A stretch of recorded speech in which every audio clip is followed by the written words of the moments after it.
Bonjour à tous, dans cette vidéo on va voir une ouverture plutôt simple mais surprenante et agressive, c'est l'ouverture du fou. Donc c'est sur E4, E5, le coup fou C4, d'habitude on joue plutôt cavalier F3, mais là moi ce que je vais vous montrer c'est avec fou C4. Cette vidéo est sponsorisée par chessbook.com, ce site je vous en ai déjà parlé dans ma dernière vidéo et il vous permet d'étudier vos ouvertures super efficacement. Donc pour résumer ma vidéo, ça vous permet par exemple de créer votre répertoire par rapport à votre niveau et de voir ce que vos adversaires vous joueront le plus. Par exemple ici, on voit que la variante à mon niveau la plus jouée c'est la variante d'avance, il y a toutes les explications de pourquoi on jouerait ce coup et quel est le meilleur coup pour moi selon le reste de mon répertoire. Ça vous permet aussi bien sûr de pratiquer les coups que vous avez ajoutés à votre répertoire, donc par exemple ici ma Caro-Kann que je vous ai déjà montré sur la chaîne, je la travaille sur ce site.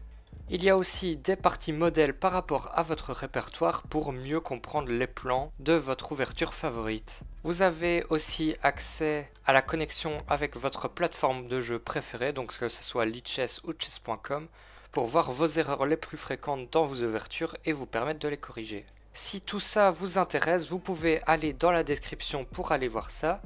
Il y a une version gratuite pour tester si vous avez envie de perfectionner vos ouvertures. Bonne vidéo! La première réponse qu'on va voir de la part des noirs, c'est le coup fou C5, la symétrie. Et là, je vais vous proposer de jouer le superbe coup D4. Déjà, la première idée, c'est que si notre adversaire prend avec le pion, ici on est déjà gagnant grâce au coup fou prend F7, c'est un coup brillant. On donne notre fou, mais l'idée, c'est de faire dame H5 qui attaque en même temps le roi et le fou. Donc, ici, on gagne le fou. Et on va voir comment cette avance de développement et ce roi qui est très mal placé va nous servir à gagner la partie. Les coups les plus joués, c'est cavalier C6. Moi je vous conseille de jouer cavalier F3, D6, dame D5. On profite de ce roi qui est mal placé. Et là, le coup le plus joué sur Lichess, c'est fou E6, mais ça tombe directement dans le piège parce qu'ici on pourrait jouer cavalier G5 qui attaque en même temps le roi et le fou qui était déjà attaqué par la dame. Donc sur n'importe quel coup de roi ici on gagne juste le fou. Donc voilà, ça c'était l'idée de D4, mais qu'est-ce qui se passe si notre adversaire prend avec son fou au lieu du pion? Et bien là vous pouvez continuer avec cavalier F3. Cavalier C6 c'est logique parce qu'ici on menace de prendre avec le cavalier et de gagner un pion. Donc cavalier C6 il le défend, petit roc on met notre roi à l'abri, cavalier F6 et là le coup que j'ai bien aimé c'est cavalier prend D4. Il y a plusieurs façons de réagir ici, il y a cavalier prend D4 et le coup E prend D4. On va commencer par E prend D4, voir qu'est-ce qui se passe. Ici le coup le plus fort c'est de faire E5. Avec l'idée déjà, sur cavalier prend, on peut faire tour E1. Donc le cavalier attaqué, mais il est cloué donc il ne peut pas bouger. Ils doivent faire D6 pour le défendre, mais ici on peut faire F4 qui le gagne directement parce qu'il est toujours cloué. Donc ok, E5 il ne peut pas prendre, il doit choisir entre cavalier G8 ou cavalier E4. Sur cavalier E4 c'est encore perdant, parce qu'ici on pourrait faire dame G4 qui attaque le pion G7, et le cavalier en 4 il va perdre un des deux. Et ça va être dramatique. Donc la dernière réponse, ça serait cavalier G8, mais là on peut continuer avec dame H5, on gagne de l'espace, dame F3, et sur dame E7, on peut faire fou F4, et on a l'avance de développement, son roi est toujours au centre, et ce cavalier là, on voit qu'il n'a aucune case pour sortir, donc il ne peut pas non plus faire petit roc. Donc sur cavalier prend D4, il est presque obligé de faire cavalier prend D4 ici. Et là, on va aller déstabiliser le défenseur de ce cavalier, c'est le pion E5, on va faire F4 pour l'attaquer. Ici, on pourrait se demander qu'est-ce qui se passe sur un coup comme cavalier prend E4, mais il y aurait pion prend E5, les deux cavaliers sont en l'air ici, donc il y a forcément des tactiques qui vont arriver.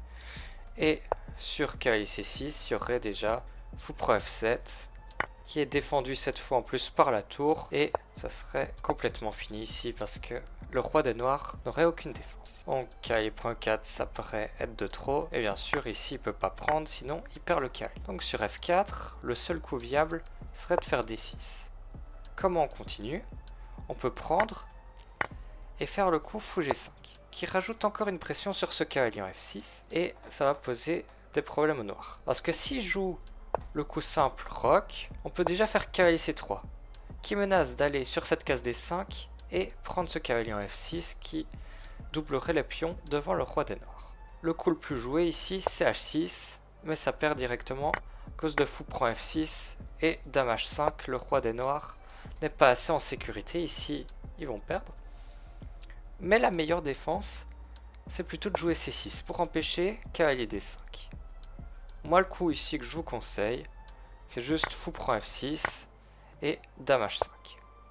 Comme tout à l'heure, on va essayer de viser ce roi. Le coup cavalier prend C2 ne marcherait pas, parce qu'ici on aurait tour D1, on attaque la dame doit bouger, mais là, hop, pas en D7, hein, en C7 par exemple, et ici on aurait un coup comme tour D3, et on va attaquer ce roi, il est beaucoup trop faible, on va gagner cette partie. Une autre défense contre l'ouverture du fou que les noirs peuvent tenter, ça serait cavalier C6, mais ici moi j'ai trouvé un coup assez intéressant, c'est F4, pour retomber dans un gambit roi. Ok. Les trois coups les plus joués, c'est pion prend F4, cavalier F6 et D6. On va commencer par D6, on va continuer cavalier F3, et ici on va retransposer dans l'ouverture qu'on verra après. C'est pareil pour cavalier F6, on continue normalement avec cavalier F3, et sur pion prend F4, cavalier C3, vous allez comprendre pourquoi. Sur F4 directement, il pourrait prendre et on va retomber dans les mêmes positions. Donc cavalier F3, cavalier F6, sur fou C5, on ferait directement D4 et on gagne tout le centre. Sur un coup comme H6, on fait encore D4, hein. On perd pas de temps, on prend le centre et on menace de regagner ce pion F4. Et sur un coup comme D6, encore une fois, quel coup? On fait D4. Donc voilà. Qu'est-ce qui peut nous empêcher de jouer D4? Ça serait cavalier F6. Parce qu'ici, les noirs attaquent notre pion en E4. Donc on ne pourrait pas faire D4, sinon il y aurait cavalier prend E4. C'est pourquoi, moi sur cavalier F6, je vous recommande d'abord de jouer cavalier C3. Calmement, on défend le pion E4. Fou C5, c'est le coup le plus joué. Bien sûr, cavalier prend E4 ne marcherait pas. Certains ont sûrement essayé de voir cette tactique qui faisait une fourchette. Mais sur cavalier prend E4, on a simplement le coup dame E2. Et si ils défendent de n'importe quelle façon ce cavalier, on peut toujours faire D3 et le gagner parce qu'il est cloué. Donc fou C5, c'est le coup le plus joué. Et qu'est-ce qu'on a dit? Maintenant que le pion est protégé, on peut faire D4 et roquer. Ici, on a une grosse avance de développement, on a le centre, donc la partie va être très agréable pour les blancs.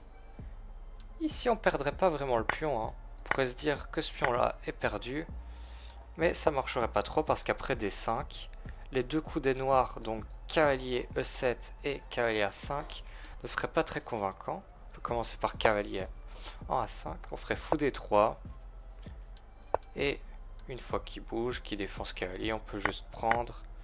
Et on voit que ce roi des noirs est encore une fois très faible. Il y aurait déjà des tactiques après cavalier E5, petit roc, avec D6, qui menacent de faire une double attaque sur le roi et le cavalier.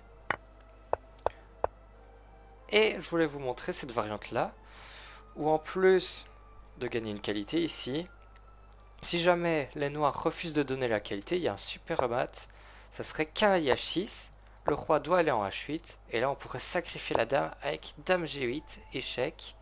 Cette fois il est obligé de prendre, hein, parce que c'était défendu par le cavalier. Et on a cavalier F7, échec et mat. Et la dernière variante, c'est ici sur fou C4, si les noirs jouent cavalier F6. Qu'est-ce qui se passe? Je vous conseille encore une fois de jouer le coup D4. Ici il y a trois réponses, ils peuvent prendre le pion en E4 avec le cavalier, et jouer le coup D6 pour défendre. D6 bien sûr ça ne marcherait pas parce qu'on prendrait juste, et en plus de déroquer le roi on pourrait même faire fou prend F7 pour dévier le roi de la défense de la dame. Il peut bien sûr faire toujours roi E7, mais après cet échange jusqu'à cavalier C3 et on a un pion de plus, le roi des noirs est déroqué, ça c'est vraiment très bien pour nous. Cavalier prend E4, ici on continuerait avec pion prend E4. Et là on voit que ce cavalier là, il a plus beaucoup de cases, hein. Tout est contrôlé ici, il n'aurait plus que la case C5 qui serait toujours faible. Pourquoi? Parce que par exemple, sur un coup comme cavalier C5, ici on pourrait déjà jouer dame D5 qui menace le pion F7 et le cavalier en C5. Voilà. Donc ce cavalier là il sera toujours mal placé. Donc cavalier prend 4 ça paraît pas top. On va plutôt voir la réponse la plus populaire qui est pion prend D4. Il prend le pion en D4, ça paraît très logique. On affaiblit le centre des blancs. Avec les blancs, il y a deux possibilités ici. On pourrait jouer soit le coup cavalier F3 que je vous conseille, ou le coup E5. E5 j'aimais pas trop parce qu'il y a le coup D5 qui est embêtant. Moi je vous conseille plutôt cavalier F3. Ici vous allez vous demander, mais on donne un deuxième pion? Est-ce que c'est grave ou pas? Pas trop, parce que là on aurait dame prend D4. Et sur les trois réponses les plus populaires par les noirs, il n'y en a pas beaucoup qui pourraient nous inquiéter. Déjà un coup comme dame E7, on aurait juste roc, et ce cavalier là va être plus embêtant autre chose, parce qu'on aura toujours des tours E1 qui jouent sur l'alignement de cette dame, de ce cavalier et de ce roi, sur la colonne E qui est ouverte.